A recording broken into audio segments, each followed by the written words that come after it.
ચલો વિદ્યાર્થી મિત્રો, આજે આપણે જોઈશું ઓહમનો નિયમ. હવે ઓહમ શું કહેતા હતા એને આપણે પહેલા ધ્યાનથી સમજીએ. એ પહેલા જરા ડિસ્કસ એ પણ કરી લઈએ કે દાખલા તરીકે આ શૂન્યમાં તમે એવું કોઈ દિવસ નહીં સાંભળ્યું હોય કે બેટરીનો સેલ, દાખલા તરીકે બીપીએલ નો સેલ લીધો છે અને બીપીએલ નો સેલ હાથમાં આમ રાખશો અને ચોટ લાગીને કોઈ મૃત્યુ પામે એવું બનતું નથી. શા માટે? કારણ કે બીપીએલ સેલની કેપેસિટી કેટલી? 6 વોલ્ટ. તો માનવ ચેતાઓ છે એ 6 વોલ્ટ જેટલો પીડી છે, આટલો પીડી છે સંગ્રહ કરી શકે. મતલબ કે એનાથી એના ઉપર કોઈ અસર ના થાય, એ સહન કરી શકે છે. પરંતુ જ્યારે આપણે કોઈ પ્લગની અંદર જ્યારે આપણે આંગળી નાખીએ છીએ ત્યારે એની અંદર વોલ્ટેજ હોય 230 ની આસપાસ. તો 230 વોલ્ટ માનવ શરીર સહન ના કરી શકે, ચેતાઓ સહન ના કરી શકે. કારણ કે એટલા બધા વોલ્ટેજ હશે એટલે પ્રવાહ વધારે પ્રવેશ કરશે. જેમ વોલ્ટેજ વધારે મતલબ કે જેમ પીડી વધારે તેમ પ્રવાહ વધારે પ્રવેશ કરશે. હવે વધારે પ્રવાહ છે એ માનવ ચેતા સહન કરી શકશે નહીં.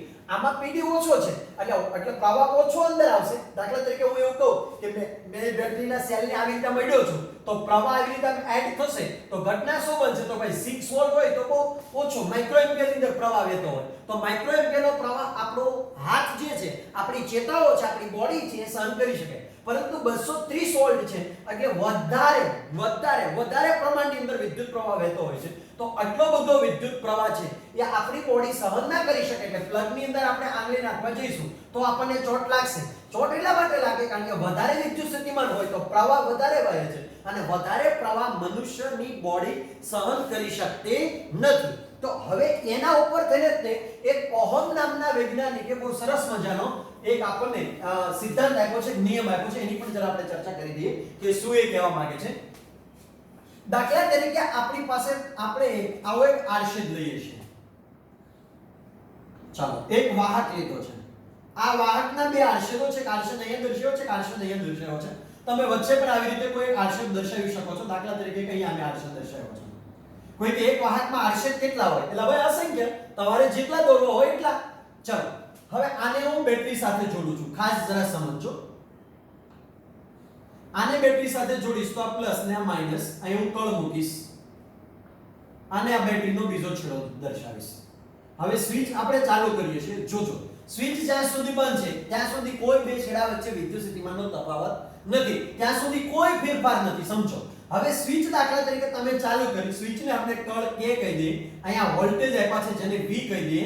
V વોલ્ટની બેટરી છે. આ બાજુ ધન, આ બાજુ ઋણ. હંમેશા રૈવાજિક પ્રવાહ વિચારીએ છીએ એટલે રૈવાજિક પ્રવાહ આવી રીતે ગોળ ફરીને આમ આવતું છે એટલે પ્લસમાંથી નીકળીને ક્યાં આવશે? માઈનસમાં. પરંતુ ઇલેક્ટ્રોન છે એ રૈવાજિક પ્રવાહની વિરુદ્ધ દિશામાં હશે. કારણ કે રૈવાજિક પ્રવાહ આવી રીતે વિચારીએ છીએ, ધન વિદ્યુત ભારનો પ્રવાહ, તો ઇલેક્ટ્રોન ઋણ વિદ્યુત ભારનો પ્રવાહ એની વિરુદ્ધ દિશામાં છે એટલે ઇલેક્ટ્રોન આ રીતે ગતિ કરતા હશે એટલે આને આપણે દર્શાવી દઈએ ઇલેક્ટ્રોન. હવે જરા સમજો, અહીંયા ધન છે એટલે અહીંયા ધન વિદ્યુત ભાર જમા થશે એવું આપણે વિચારી શકીએ. આ બાજુ ઋણ એટલે અહીંયા ઋણ વિદ્યુત ભાર જમા થશે એવું આપણે વિચારી શકીએ. અને વચ્ચે ધનથી ઋણ તરફ વિદ્યુત ક્ષેત્ર પેદા થશે. આપણે આને નામ આપી દઈએ E વેક્ટર. સમજો જરા, અંદરના ભાગમાં વિદ્યુત ક્ષેત્ર પેદા થશે. ઇલેક્ટ્રોન વિદ્યુત ક્ષેત્રની વિરુદ્ધ દિશાની અંદર ગતિ કરશે. પરંતુ જરા યાદ રાખો, ઓહમે શું કીધું હતું કે યદિ જો બે છેડા વચ્ચેનો વિદ્યુત સ્થિતિમાનનો તફાવત વધારે, એટલે એક આ છેડો અને એક આ છેડો, અહીંયા દાખલા તરીકે હું A નામ આપું અને અહીંયા B નામ આપું, તો A B વચ્ચેનો PD જેટલો વધારે, મતલબ કે વિદ્યુત સ્થિતિમાનનો તફાવત જેટલો વધારે એટલો પ્રવાહ વધારે. જો પ્રવાહ વધારે હોય, વિદ્યુત સ્થિતિમાનનો તફાવત વધારે હોય તો પ્રવાહ પણ કેવો હોય વિદ્યાર્થી મિત્રો? વધારે. દાખલા તરીકે મોટી બેટરી જોડી દઈશ તો અહીંયા PD વધી જશે અને PD વધી જશે તો આ આરશેદમાંથી વહેતો પ્રવાહ પણ શું થઈ જશે? વધી જશે. હલો, પ્રવાહ એટલે શું ખબર છે ને? એકમ સમયમાં પસાર થતા વિદ્યુત ભારનો જથ્થો. એટલે એનો મતલબ એ થયો કે જો PD વધારે હશે તો એની અંદરથી પસાર થતા વિદ્યુત ભારો ખૂબ એટલે ખૂબ વધારે છે. PD વધારતા જાઓ તેમ વિદ્યુત ભાર એકમ સમયમાં પસાર થતા વિદ્યુત ભાર વધતા જાય. यदि એકમ સમયમાં પસાર થતા વિદ્યુત ભાર જો વધતા જાય તો એનો મતલબ શું થયો ખબર? વિદ્યુત પ્રવાહ વધતો જાય. તો શું લખી શકાય? તો કે બે છેડા વચ્ચેનો વિદ્યુત સ્થિતિમાનનો તફાવત એ અને પ્રવાહ, વહેતો પ્રવાહ એ બે છેડા વચ્ચેના વિદ્યુત સ્થિતિમાનના તફાવતના સમપ્રમાણમાં હોય. જો PD વધારશો તો પ્રવાહ વધશે, PD ઘટાડશો તો પ્રવાહ ઘટશે. તો હવે આપણે એની વ્યાખ્યા શું લખી શકીએ? તો નિશ્ચિત ભૌતિક પરિસ્થિતિ અનુસાર. અરે સાહેબજી, પહેલા નિશ્ચિત ભૌતિક પરિસ્થિતિ શા માટે કીધું છે? હા, આના ઉપર એક આધાર રાખે છે. શેના ઉપર? કેટલો પ્રવાહ વહેશે એ આધારિત છે. શેના ઉપર આધારિત છે? બહુ સિમ્પલ વાત જરા સમજો. તાપમાન પર. यदि જો તાપમાન વધારે હોય ને તો પાછો પ્રવાહ ઘટી જાય. તમે પીડી ભલે વધારો પરંતુ તાપમાન વધારે હોય તો પ્રવાહ ઘટી જાય. બીજું કોના પર આધાર રાખે છે? દબાણ પર. એટલે શું કીધું છે? એક ચોક્કસ પ્રકારનું તમે દબાણ લઈ લો, એક ચોક્કસ પ્રકારનું તમે ઓરડાનું તાપમાન લઈ લો. એ તાપમાને જો તમે બે છેડા વચ્ચેનો પીડી વધારશો તો પ્રવાહમાં વધારો થશે. મતલબ કે નિશ્ચિત ભૌતિક પરિસ્થિતિ અનુસાર એટલે ચોક્કસ તાપમાનને ધ્યાનમાં રાખીને વાહકના આડછેદમાંથી વહેતો પ્રવાહ, આ વાહકનો આડછેદ છે એમાંથી વહેતો પ્રવાહ એટલે એ લઈએ છીએ આપણે ઇલેક્ટ્રોનનો પ્રવાહ. કારણ કે ગઈકાલે આપણે ચર્ચા કરી, ખબર છે ને કે ધન વિદ્યુત ભારો ગતિ કરતા હોતા નથી. માત્ર વિદ્યુત ભારો કયા ગતિ કરે છે? ઋણ. પરંતુ ધનને દર્શાવીએ છીએ આપણે રૈવાજીત પ્રવાહ માનીએ છીએ. ગઈકાલની વાત તમને આખી યાદ હશે. તો ચલો આ બાજુ જરા જે તો ઇલેક્ટ્રોન આ બાજુ ગતિ કરે છે તો આપણે શું લખીએ છીએ? જો તો જરા વાહકના આડછેદમાંથી વહેતો વિદ્યુત પ્રવાહ એ વાહકના બે છેડા વચ્ચેનો વિદ્યુત સ્થિતિમાનના તફાવતના સમપ્રમાણમાં હોય. એટલે કે ઓહમનો નિયમ બનશે. ઓહમનો નિયમ શું કહે છે? જરા જો તો કે ભાઈ V ચલે છે I. ઉભા. હવે V ચલે છે I એટલે કે વિદ્યુત સ્થિતિમાનનો તફાવત અને પ્રવાહ એકબીજાના કેવા પ્રમાણમાં છે? સમપ્રમાણમાં. તો ઉભા આપણે આવું પણ લખી શકાય. ચલે છે દૂર કરીશું એટલે એક કોન્સ્ટન્ટ ધારીશું જેને આપણે નામ આપી દઈએ છીએ અવરોધ Ri. તો શું લખીશું? V Ri. તો આ જે નિયમ બન્યો એ નિયમ કોનો નિયમ છે વિદ્યાર્થી મિત્રો? ઓહમનો નિયમ. પણ આ પણ જરા યાદ રાખો V I અચળ. અરે સરજી આ શું કહેવા માંગે છે એ તો સમજાતું નથી. ઉભા. V I અચળ એટલે દાખલા તરીકે તમે 10 વોલ્ટ રાખ્યો છે ત્યારે વહેતો વિદ્યુત પ્રવાહ બે છેડા વચ્ચેનો પીડી 10 વોલ્ટ હશે ત્યારે વહેતો વિદ્યુત પ્રવાહ દાખલા તરીકે છે 2 એમ્પિયર. જોજો જરા જોજો. હવે તમે 20 વોલ્ટ કરશો ત્યારે પ્રવાહ કેટલો વહેશે ખબર તમને? 4 એમ્પિયર. હવે જો તમે 40 વોલ્ટ કરશો ત્યારે પ્રવાહ કેટલો વહેતો છે ખબર? 8 એમ્પિયર. તો ચલો જરા કરો તો જરા છેદ ઉડાડો તો 5 2 10. આમાં પણ કેટલા થઈ ગયા? 5. આમાં પણ કેટલા થઈ ગયા? 5. તો એનો ગુણોત્તર કેવો મળે છે? અચ્છા ચલો R એક કોન્સ્ટન્ટ રાશિ છે જેને કહીશું આપણે અવરોધ. R શું લખી શકાય છે? અવરોધ. જોજો જરા હવે એની સંજ્ઞા કેવી છે? યસ આ રાશિ કેવી છે? તો કે ભાઈ અદિશ રાશિ. અવરોધની દિશા સાથે કોઈ સંબંધ છે નહીં. એનો એકમ કયો છે વિદ્યાર્થી મિત્રો? ચલો તો જરા તો R ને કરતા કરો તો R V શું લખી શકાય? I. તો બરાબર V શેમાં મપાય? વોલ્ટમાં. I શેમાં મપાય? પ્રવાહમાં એટલે કે એમ્પિયરમાં. તો ઉભા વોલ્ટ અપોન એમ્પિયર શું કેનો એકમ આવશે? તો કે ભાઈ અવરોધનો. પણ સમજો જરા અવરોધનો વૈજ્ઞાનિકની યાદની અંદર એકમ રાખેલો છે ઓમેગા. પણ આને આપણે ઓમેગા સંજ્ઞા દર્શાવે છે પણ એને કહેવાય ઓહમ. કારણ કે વૈજ્ઞાનિકની યાદની અંદર શું એનું નામ રાખ્યું છે? ઓહમ. અને આ સંજ્ઞા છે એને શું કહીશું આપણે વિદ્યાર્થી મિત્રો? ઓમેગા. ઉભા. બીજી એક વાત પણ જરા ધ્યાનથી સમજી લો અહીંયા કે આ શેના પર આધારિત છે? હવે વિદ્યાર્થી મિત્રો ખાસ જરા સમજો. સ્ટુડન્ટને બહુ બધું કહેવામાં પહેલા આવ્યું હતું અત્યારે પણ જરા કહું છું કારણ કે આપણે ગયા વર્ષે આપણે એમસીક્યુ પૂછાઈ ગયો તો ગુજરાત બોર્ડની અંદર. એની અંદર આવું લખ્યું હતું R V I. બરાબર છે? માન લ્યા R I નિષેધમાં જશે એટલે શું બન્યું? V I. તો R શેના પર આધારિત છે? તો બધા વિદ્યાર્થીઓ શું લીધું ખબર? V ના સમપ્રમાણમાં અને I ના વ્યસ્ત પ્રમાણમાં. ના, R is a constant. આમાં R છે એ વિદ્યુત સ્થિતિમાનના તફાવત પર આધારિત નથી. R અવરોધ ફિક્સ છે. એવી રીતે પ્રવાહ પર આધારિત નથી. R એ અહીંયા અચળ લીધો છે. અચળ લેવાનો મતલબ એ થાય કે R છે એ V અને I પર આધાર નહીં રાખે. એટલે પહેલો જરા મુદ્દો આપણે લખી નાખીએ કે V અને I પર આધારિત નથી. સમજો જરા શબ્દ લખ્યો છે નથી. તો શેના પર આધાર રાખે છે? તો R એ તાપમાન પર આધાર રાખે છે. તાપમાન વધે તો R વધશે. R એ દબાણ પર આધાર રાખે છે. R એ તારની લંબાઈ બોલે તો પરિમાણ પર આધાર રાખે છે અને R એ દ્રવ્યની જાત પર આધાર રાખે છે. અને સર્જિત દ્રવ્યની જાત એટલે શું? દાખલા તરીકે તમે એલ્યુમિનિયમ નો આર્ટશેડ લેશો તો અલગ ઘટના બનશે, કોપર નો લેશો તો અલગ બનશે, સોનાનો લેશો તો અલગ બનશે. પાછા કહેતા ને થોડું મોંઘું આવે, આ તો લો તોની વાત છે. ચલો, તો આ શેના પર આધારિત છે? તાપમાન પર, દબાણ પર, પરિમાણ પર અને દ્રવ્યની જાત પર. શેના પર આધારિત નથી? તો આના સિવાય બીજા કોઈ પર આધારિત છે નહીં. હવે વિદ્યાર્થી મિત્રો ખાસ જરા સમજો કે બીજું આપણને એવું પણ પૂછી નાખે, આના ઉપરથી બહુ બધા દાખલાઓ અલગ અલગ રીતે પૂછે તો પણ તમને આવડી જવા જોઈએ. કારણ કે બહુ બધી વખત શું થશે ખબર? અવરોધ આપેલો છે, પ્રવાહ આપેલો છે અને એના ઉપરથી બે છેડા વચ્ચેનો વિદ્યુત સ્થિતિમાન શોધવાનો થશે, અથવા તો તમને અવરોધ શોધવાનું કહેશે. આ બે આપેલા હશે તો મતલબ કે આ સૂત્ર આપણી પાસે ઘણો બધો આઈએમપી સૂત્ર છે, વારંવાર પૂછાતો આવતું સૂત્ર હોય છે, એટલે આને આપણે વારંવાર ઉપયોગ કરીશું. આનું પારિમાણિક પૂછે તો પણ વિદ્યાર્થી મિત્રો તમને આવડતું હોવું જોઈએ. હવે ત્યાર પછી આપણે ઓર પણ એક ચર્ચા જરા જોઈ લઈએ કે આની અંદર આનો આલેખ દોરીને પણ જરા સમજી લઈએ એટલે વ્યવસ્થિત આપણે ઓહમનો નિયમ સમજી શકીએ. તો અહીંયા જરાક જોઈ લઈએ આલેખ દોરીને. સમજો કે આ છેડા પર હું વિદ્યુત પ્રવાહ I દર્શાવું છું અને x અક્ષ ઉપર v દર્શાવું છું. હવે જો વચ્ચેનો ઢાળ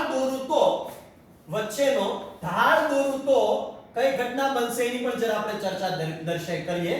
તો આ છેડા ઉપર શું દર્શાવું છું? I અને આ છેડા પર શું દર્શાવું છું? v. હવે આપણે અહીંયા દર્શાવી દઈએ છીએ એનો ઢાળ, મતલબ કે I વધે, v વધે તો I વધે. મતલબ કે વિદ્યુત બે છેડા વચ્ચેનો વિદ્યુત સ્થિતિમાનનો તફાવત વધે તો અંદર પ્રવાહ કેવો થાય? વધતો જાય. તો ઊભા રહેજો જરા વિદ્યાર્થી મિત્રો, જરા જોઈ લે.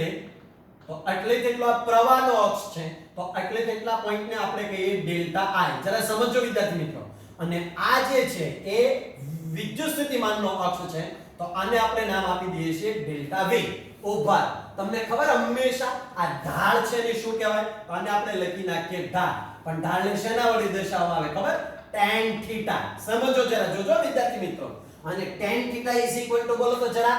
થીટા સામેની બાજુ, ખૂણાની સામેની બાજુ ને પાસેની બાજુ, એટલે delta I upon delta V. તમને ખબર ડેલ્ટા I upon V હોય તો શું થાય બોલો તો જરા. જો અહીંયા જરા જુઓ તો V IR. તો I upon V હોય તો R ને આ બાજુ લાવીએ તો 1 upon R I upon V. તો I upon V શું લખી શકાય વિદ્યાર્થી મિત્રો? 1 upon R. તો તમને ખબર આ ઢાળ શું દર્શાવે છે? આ ઢાળ એ અવરોધનો વ્યસ્ત દર્શાવે છે. સમજો જરા, ઢાળ એ અવરોધનો વ્યસ્ત દર્શાવે છે. હવે તો વિદ્યાર્થી મિત્રો વિચાર કરો તો જરા, આપણને આના ઉપરથી બે એમસીક્યુ પૂછી નાખે છે. શું પૂછી નાખે ખબર તમને? આવું પૂછે કે દાખલા તરીકે 45 નો ખૂણો છે તો θ 45 હોય તો અવરોધ કેટલો હશે? તો આને શું લખી નાખીએ? 1/r શું લખાય? tan 45. ઉભા રહો. તો 1/r ને tan 45 ની વેલ્યુ 1. તો અવરોધનું મૂલ્ય કેટલું આવ્યું વિદ્યાર્થી મિત્રો? 1 ઓહમ. તો આવા પણ દાખલાઓ આપણને પૂછી શકે છે. બીજી એક વાત જરા ધ્યાનથી જરા સમજો. ઓર એક વાત કે જો તાપમાન વધે, ખાસ જરા સમજો, મતલબ કે T બોલે તો તાપમાન. જો તાપમાન વધે તો અવરોધ વધે. સિમ્પલ વાત છે. એટલે કે R શું થાય? વધે. અને જો અવરોધ વધે, વિદ્યાર્થી મિત્રો જરા યાદ કરો તો તમે અવરોધ વધશે તો તમે શું કરશો? તમે એકદમ સિમ્પલ રસ્તો હશે તો એકદમ સ્કૂટર મસ્ત મજાનું ચલાવશો, બરાબર? હવે અવરોધ તરીકે બમ્પ આવી જશે તો તમે શું કરશો? અથવા ખાડા ખડી આવી જશે, રસ્તામાં અવરોધ આવશે, તમે શું કરશો? તો તમારી સ્પીડ તમે ઘટાડશો. બહુ નોર્મલ વાત છે. તો વિચાર કરો, અવરોધ વધશે તો આ વિદ્યુત ભારોની સ્પીડ કેવી થઈ જશે? ઘટી જશે. એટલે કે પ્રવાહ I માં શું થશે? ઘટશે. મતલબ કે ઘટાડો થશે. આ અનુલક્ષીને તમને કોઈ પણ દાખલા પૂછે તો પણ તમને આવડી જવા જોઈએ. બીજું એક ખાસ વાત જરા યાદ રાખો, JEE ની અંદર એક પૂછાઈ ગયેલું છે, એને પણ જરા યાદ કરી લઈએ આપણે. અહીંયા JEE ની અંદર પૂછાઈ ગયેલો MCQ છે કે અહીંયા તાપમાન T1 અને T2 હોય તો બંનેનો તફાવત છે એ શેના સમપ્રમાણમાં હશે? તો એના માટેનું જરા સૂત્ર યાદ રાખજો વિદ્યાર્થી મિત્રો. 2R0 alpha into cos 2 theta. તો આનો મતલબ છે કે cot 2 થીટા. તો આનો મતલબ એ છે કે તાપમાનનો તફાવત એ cot 2 થીટાના સમપ્રમાણમાં હોય છે. આ દાખલો લાંબો છે, જ્યારે આપણે બોર્ડ પર ગણીશું ત્યારે આપણે એની વધારે જીનિટના લેક્ચરની અંદર આની ચર્ચા આપણે કરીશું. આ તો વચ્ચે આવ્યું છે એટલા માટે આપણે લીધું છે. ચલો, તો આ આપણી પાસે શું બની ગયો વિદ્યાર્થી મિત્રો? ઓહમનો નિયમ. ચલો હવે આપણે આગળ વધીએ. તો r વધશે તો પ્રવાહ શું થશે વિદ્યાર્થી મિત્રો? ઘટશે. પણ યાદ રાખો, આ ઓહમનો નિયમ એવું કહે છે કે વિદ્યુત સ્થિતિમાન વધે તો પ્રવાહ વધે. પણ એવા કેટલાક સાધનો છે જેની અંદર ઓહમના નિયમનું પાલન થતું નથી. જે સાધનોમાં ઓહમના નિયમનું પાલન ન થાય તેને કહેવાય બિન ઓહમિક સાધનો અથવા તો ઉપકરણો. હવે બિન ઓહમિક ઉપકરણો કોણ છે? તો ભાઈ ડાયોડ છે, પછી ટાયોડ છે, પછી ટ્રાન્ઝિસ્ટર છે,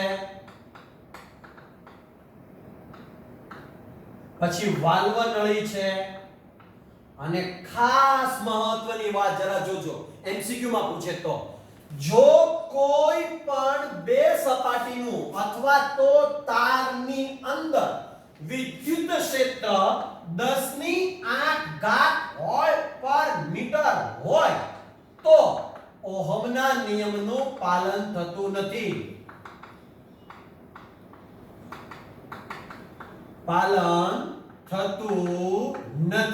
શું કરો ખબર તમને? જો આમાં શું થાય ખબર? દાખલા તરીકે જો બે પ્લેટ વચ્ચેનું આટલું બધું જો વિદ્યુત ક્ષેત્ર હોય તો ઘટના એ બને છે કે આની સપાટીમાંથી ઇલેક્ટ્રોન ખેંચાઈને આ બાજુ આવી જાય. મતલબ કે જે એવા ઇલેક્ટ્રોન બી બહાર આવી જાય જે મુક્ત ઇલેક્ટ્રોન હતા એ તો આ બાજુ જતા રહેવાના છે, પરંતુ એ પછીની જે કક્ષાની અંદર ઇલેક્ટ્રોન મુક્ત નહોતા એ ઇલેક્ટ્રોન પણ ખેંચાઈ જાય. ત્યારે એ સમયે એવી ઘટના બને છે કે બે છેડા વચ્ચેના પીડી કરતા બી પ્રવાહ ખૂબ વધારે મળે. એવી રીતે ડાયોડમાં પણ એવી ઘટના બને, ટાયોડમાં પણ બને છે, ટ્રાન્ઝિસ્ટરમાં બી બને છે, વાલ્વ નળીમાં બને છે. આટલા સાધનો ઉપરાંત જો બે છેડા વચ્ચેનું વિદ્યુત ક્ષેત્ર હશે એ 10⁸ હોય, મતલબ કે વચ્ચેના ભાગમાં વિદ્યુત ક્ષેત્ર કેટલું હોય? 10⁸ વોલ્ટ પર મીટર હોય, તો ઓહમના નિયમનું પાલન થતું નથી. ઉભા હવે ત્યાર પછીને આપણે ઓર એક ચર્ચા જરા કરી લઈએ, જેને આપણે નામ આપીશું વાહકત્વ, જેને ઇંગ્લિશમાં કહેવાય કન્ડક્ટન્સ, જેની સંજ્ઞા છે G. સમજાવો તમે જરાક સમજાવો તો. વધારે અઘરો રસ્તો, ખાડા ખબડિયા વાળો રસ્તો, સમજો જરા. ખાડા ખબડિયા વાળો રસ્તો, બમ્પ વાળો રસ્તો, ખરાબ રસ્તો, ટુકડી ગલી, પછી ગોળ ગોળ આવી રીતે રસ્તો, અને એકદમ મસ્ત મજાનો સપાટ રસ્તો. આમાં તફાવત હોય ને, પહેલામાં અવરોધ વધારે છે પરંતુ સપાટ રસ્તામાં અવરોધ કેવા છે? ઓછા. તો બંને એકબીજાના કેવા પ્રમાણમાં છે? વ્યસ્ત પ્રમાણમાં. તો વાહકત્વ કોને કહેવાય? તો અવરોધના વ્યસ્તને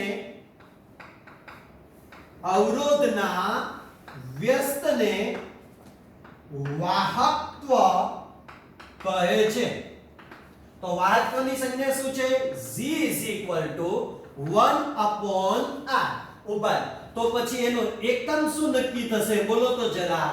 આનો એકમ અવરોધનો એકમ શું હતો? તો કે ઓહમ. તો ઓહમનો વ્યસ્ત કરો તો શું લખાય ખબર? આવી રીતે દર્શાવાય. જો આમ માટલા જેવું પાણી ભરવાનું, જેને વંચાય મહો. શું વંચાય વિદ્યાર્થી મિત્રો? એને કહેવાય મહો. એ શેના પર આધાર રાખે છે? જેના પર અવરોધ આધાર રાખે છે એના પર વાહકત્વ આધાર રાખે છે. શેના પર આધાર રાખે છે? બોલો તો જરા. તો કે ભાઈ તાપમાન પર, પછી દબાણ પર, પછી પરિમાણ પર અને દ્રવ્યની જાત પર. સમજો જરા. અને શેના ઉપર આધાર રાખે છે? દ્રવ્યની જાત પર. તો એવું સમજીએ આપણે કે સોનું છે એની એ દ્રવ્યની જાત અલગ છે, એટલે એની અંદર અવરોધ ઓછો હશે પણ વાહકત્વ કેવું હશે વધારે અને ફેરસ છે બોલે તો લોખંડ છે એની દ્રવ્યની જાત અલગ છે એમાં અવરોધ વધારે હશે પરંતુ વાહકત્વ કેવું હશે ઓછું મતલબ કે પ્રવાહનું વહન કેવું કરશે ઓછું થવા જશે તો ચલો ત્યાર પછી આપણે બીજે ઓર પણ એક જરા ચર્ચા કરી લઈએ જરા બોર્ડ ઉપર જરા ધ્યાન આપજો જેનું નામ આપણે આપી દઈએ અવરોધકતા ઉભા અવરોધકતા સમજતા પહેલા આપણે પોઈન્ટ જરા સમજવો જરૂરી છે દાખલા તરીકે મારી પાસે છે એક અહીંયા તાર આપેલો છે આવો તાર હવે આ તારની લંબાઈ હું ડિસાઈડ કરું છું સમજો જરા વિદ્યાર્થી મિત્રો આ તારની લંબાઈ દાખલા તરીકે હું L નામ આપી દઉં છું અને આ તારનો જે આડછેદ છે એને હું A નામ આપી દઉં જરા સમજજો હવે હું બીજો એક તાર લઉં છું આવો ને આવો જ તાર પરંતુ આવા હું બે તાર લઉં છું અને આ તારના બે છેડા વચ્ચેનો વિદ્યુત સ્થિતિમાનનો તફાવત કેટલો લઉં છું V હવે એક તાર અહીંયા લઈ લીધો છે મેં અહીંયા એક બીજો તાર ભી લઈ લીધો છે એની બાજુમાં અને બંને તારના આડછેદ સરખા છે તો હવે જરા વિચારો તો વિદ્યાર્થી મિત્રો શું થશે ખબર આ તારની ટોટલ લંબાઈ આટલી લંબાઈ L અને આટલી લંબાઈ L એટલે ટોટલ કેટલી થઈ બોલો તો જરા લંબાઈ કેટલી થઈ 2L હવે આટલીથી આટલો વિદ્યુત સ્થિતિમાનનો તફાવત કેટલો છે V અને એટલી તેટલો વિદ્યુત સ્થિતિમાનનો તફાવત પણ કેટલો થશે V r છેદનું ક્ષેત્રફળ r છેદ કેટલો હશે A આમાં પણ r છેદ કેટલો હશે A અહીંયા અવરોધ કેટલો થશે જરા જુઓ તો વિદ્યાર્થી મિત્રો r dash is equal two over r ને કરતા કરો તો v અપોન i તો અહીં શું લખી નાખો v અપોન i પણ તમને ખબર અહીંયા v બે છે એટલે શું લખાય t 2v અપોન i અને v upon i is equal two તો આપણે શું લખીએ છીએ અવરોધ તો શું લખી શકાય બોલો તો જરા બગડું રહી જશે તો 2r તો તમને એટલી ખબર પડી કે જો લંબાઈ બમણી કરવામાં આવે તો અવરોધ કેવો થાય બમણો એ જો જરા સમજો તો ખરા લંબાઈ બમણી કરવામાં આવે તો અવરોધ કેવો થાય બમણો તો એનો મતલબ એ થયો કે અવરોધ એ લંબાઈ પર આધારિત છે મતલબ કે જો કોઈ આડછેદની લંબાઈ વધારે હશે મતલબ કે વાહક તારની લંબાઈ વધારે તો અવરોધ વધારે અને વાહક તારની લંબાઈ ઓછી તો અવરોધ ઓછો ચલો આપણે બીજું પણ એક ટ્રાય કરીએ દાખલા તરીકે આ આપણી પાસે છે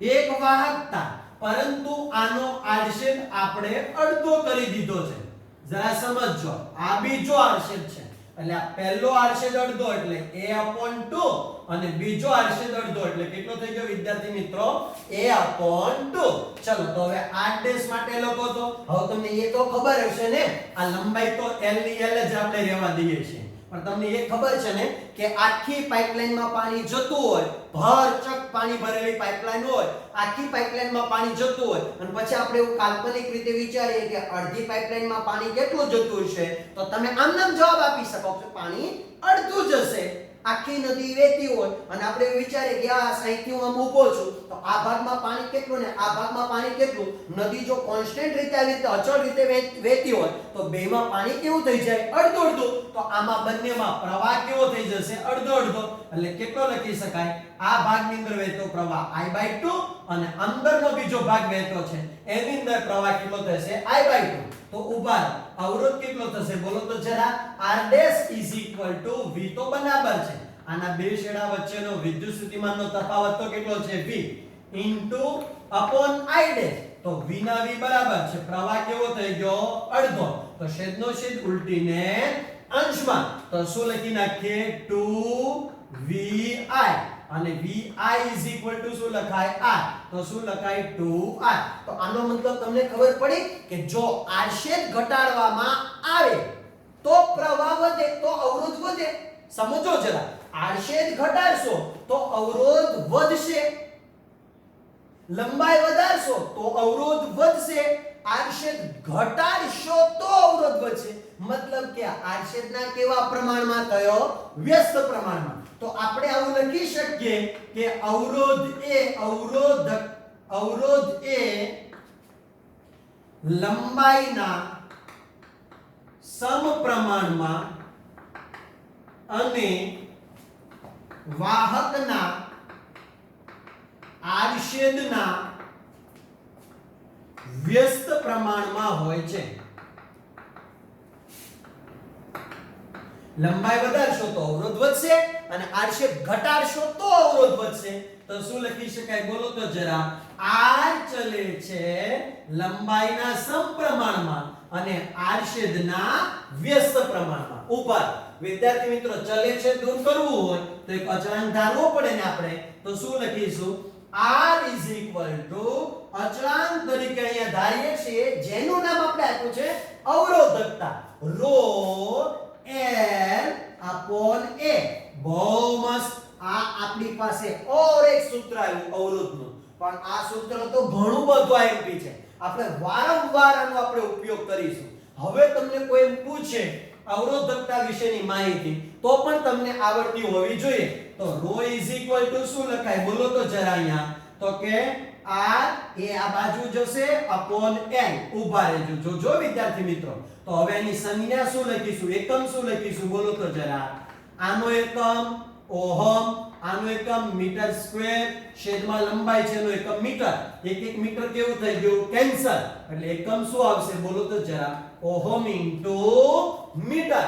હવે શેના પર આધાર રાખે છે? યાદ રાખો વિદ્યાર્થી મિત્રો, જરા ભી ભૂલતા નહીં, નહીતર એકવાર કન્ફ્યુઝ થઈ જશો તો ફરી પાછું ક્યારેય યાદ રહેશે નહીં. હવે અવરોધકતા એ પદાર્થનો જાતનો ગુણધર્મ છે. એટલે શું મતલબ કે સોનાની અવરોધકતા ફિક્સ છે, ચાંદીની અવરોધકતા ફિક્સ છે. પછી ચાંદી વાળી દો, ચાંદી નાની કરો, મોટી કરો, પાતળી કરો, જાડી કરો, લંબાવો, ખેંચો, ટૂંકાવો, આની બધી કોઈ બી વસ્તુ કરો, અવરોધકતા ફિક્સ રહેવાની છે. તો શેના પર આધાર રાખે છે? તો કે ભાઈ પદાર્થની જાત પર, પદાર્થના પરિમાણ પર આધારિત નથી.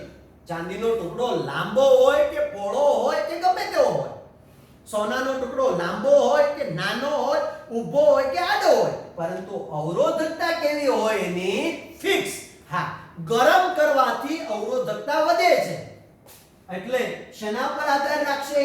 તાપમાન અને દબાણ. તો ખાસ જરા સમજો, અવરોધ એ પરિમાણ અને દ્રવ્યની જાત પર, અવરોધ એ પરિમાણ પર આધારિત છે, પરંતુ અવરોધકતા નહીં. મતલબ કે અવરોધકતા લાંબી કરવાથી, વાહકતા લાંબો કરવાથી અવરોધકતામાં કોઈ ફેરફાર થતો નથી. જાડો કરવાથી કે પાતળો કરવાથી અવરોધકતામાં કોઈ ફેરફાર થતો નથી. ત્યાર પછી અવરોધકતાનો જે વ્યસ્ત હોય એને આપણે શું કહીશું વિદ્યાર્થી મિત્રો? તો એને આપણે કહીશું વાહકતા. સમજો જરા. તો આપણે આવું લખી શકીએ કે અવરોધકતાના વ્યસ્તને વાહકતા કહે છે. ચલો, તો વાહકતાનો સિમ્બોલ શું થાય વિદ્યાર્થી મિત્રો? ખબર છે? તો જેને શેના વડે દર્શાવીએ છીએ? Sigma is equal to 1/ρ. હવે આનો કોઈ તમને પૂછે કે આનો એકમ કયો હશે? તો આનો એકમનો કેવો હોય? વ્યસ્ત. આને ઊંધું કરી દો એટલે ઓહમ ને શું કહેવાય? મોહો ઇન્ટુ મીટર. અથવા તો એને શેમાં દર્શાવવામાં આવે ખબર? Semen S. હવે શેના પર આધાર રાખે છે? ઊભા રહેજો. તો કે પદાર્થની જાત અને તાપમાન અને બીજું શું આવશે? દબાણ. અચ્છા વિદ્યાર્થી મિત્રો, ખાસ સમજો. અહીંયા પહેલા આપણે ભણ્યા ઓહમનો નિયમ, પછી આપણે ભણ્યા અવરોધ જે ઓહમના નિયમની અંદર આવી ગયેલો હતો, પછી આપણે ભણ્યા વાહકત્વ, અવરોધકતા અને વાહકતા. સિમ્પલ જરા વાત સમજો કે અવરોધ લંબાઈ પર, પરિમાણ પર આધાર રાખે છે, જ્યારે અવરોધકતા એ જે તે ધાતુની ફિક્સ હોય છે. એવી જ રીતે વાહકત્વ લંબાઈ પહોળાઈ પર આધાર રાખે છે, પરંતુ વાહકતા જે તે ધાતુની ફિક્સ હોય. અવરોધકતા એટલે કેટલા પ્રમાણમાં પ્રવાહને ન વહેવા દેવું, અને વાહકતા એટલે કેટલા પ્રવાહ વહેવડાવવા માટેની ક્ષમતા. સમજો જરા, અવરોધકતા એટલે પ્રવાહને સ્ટોપ કરવાની ક્ષમતા. यदि जो विद्यार्थी मित्रों તમને એવું કોઈ પૂછે કે આદર્શ સુવાહક કોને કહેવાય, અરે ભાઈ જોજો જરા, પૂછાઈ જાય એવો પ્રશ્ન છે. આદર્શ સુવાહક કોને કહેવાય? તો સુવાહક, સારામાં સારું સુવાહક કોને કહેવાય? જેની વાહકતા અનંત હોય અને અવરોધકતા હોય જ નહીં. હવે તમને એમ કે આદર્શ અવાહક કોને કહેવાય? સારામાં સારો અવાહક કોને કહેવાય? જેની અવરોધકતા ઇન્ફિનિટી હોય, ખૂબ જ હોય, અનંત હોય, અને વાહકતા શૂન્ય હોય. તો વિદ્યાર્થી મિત્રો, આ આપણે ભણી ગયા 4 પોઈન્ટ. આ ચારે 4 પોઈન્ટ યાદ રાખવાની જરૂર પડશે. સારું, ચાલો